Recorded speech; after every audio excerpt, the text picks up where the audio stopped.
हैदराबाद में ओवैसी का भड़काऊ बयान, 600 साल पुरानी मस्जिद के शहीद होने की कही बात, कहा सिर्फ जुम्मे के दिन नहीं बल्कि हर दिन मस्जिदों को करो आबाद।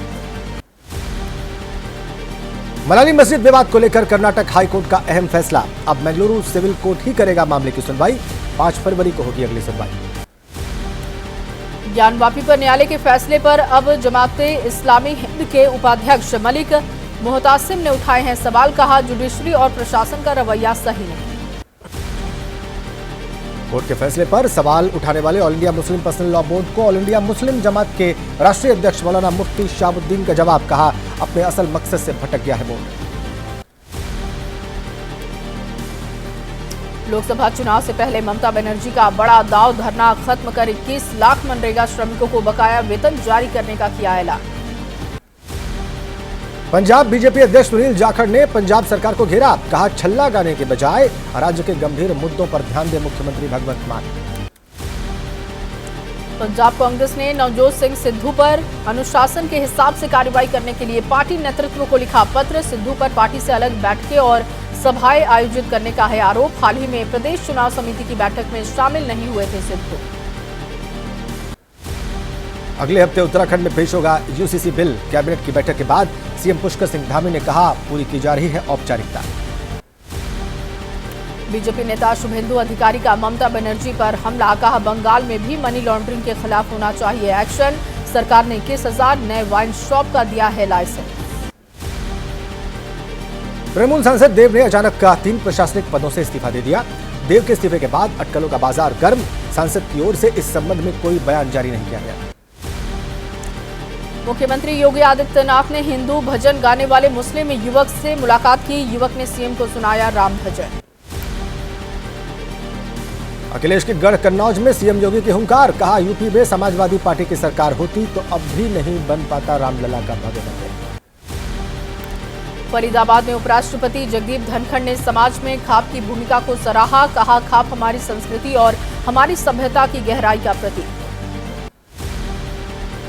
समाजवादी पार्टी के सांसद डॉक्टर शफीकुर रहमान बर्क की तबीयत खराब, मुरादाबाद के निजी अस्पताल में 3 दिनों से चल रहा इलाज। 94 साल के बर्क को एसपी ने इस बार भी संभल से घोषित किया है अपना प्रत्याशी। और चलिए 9 सेकंड न्यूज में अब बात सम्मान पर छिड़े सियासी संग्राम की। लालकृष्ण आडवाणी को भारत रत्न की घोषणा पर प्रधानमंत्री मोदी ने बधाई दी, कहा आडवाणी जी को सम्मान, हम सब कार्यकर्ताओं का सम्मान। लालकृष्ण आडवाणी को भारत रत्न देने की घोषणा पर जेपी नड्डा ने कहा आडवाणी का नाम उन नेताओं में शुमार जिन्होंने देश को मजबूत करने के लिए काम किया। बीजेपी के वरिष्ठ नेता मुरली मनोहर जोशी ने लालकृष्ण आडवाणी से घर जाकर मुलाकात की, भारत रत्न दिए जाने की घोषणा पर उनको बधाई दी, कहा देश के करोड़ों लोगों को खुशी मिली। आडवाणी को भारत रत्न सम्मान की घोषणा पर पूर्व उपराष्ट्रपति वेंकैया नायडू ने जताई है खुशी, कहा आडवाणी जी राजनीति में सूचिता और समर्पण के प्रतीक।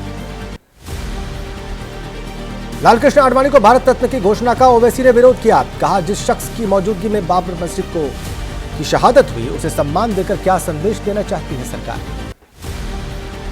बरेली के मौलाना तौकीर रज़ा बोले लालकृष्ण आडवाणी को भारत रत्न दिया जाना सम्मान का अपमान है, बंटवारे की राजनीति करने वालों को नहीं दिया जाना चाहिए था भारत रत्न।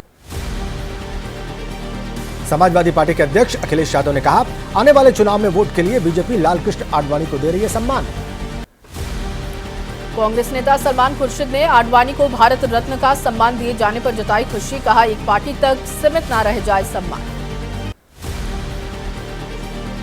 आरजेडी सांसद मनोज झा ने कहा डॉक्टर राम मनोहर लोहिया से बड़ा समाज में संदेश देने वाला कोई नहीं हुआ, लेकिन प्रधानमंत्री मोदी की नजर उन पर नहीं पड़ी। कांग्रेस नेता जयराम रमेश ने आडवाणी को भारत रत्न के फैसले पर तंज कसा, कहा 2014 में आडवाणी ने पीएम मोदी को शानदार इवेंट मैनेजर बताया था। आडवाणी को भारत रत्न देने की घोषणा पर बोले शरद पवार, कहा सम्मान देर से मिला लेकिन सरकार का फैसला सही। आडवाणी को भारत रत्न सम्मान देने की घोषणा पर मुख्यमंत्री योगी ने जताई खुशी, कहा दशकों की लोक सेवा को मिला है सम्मान।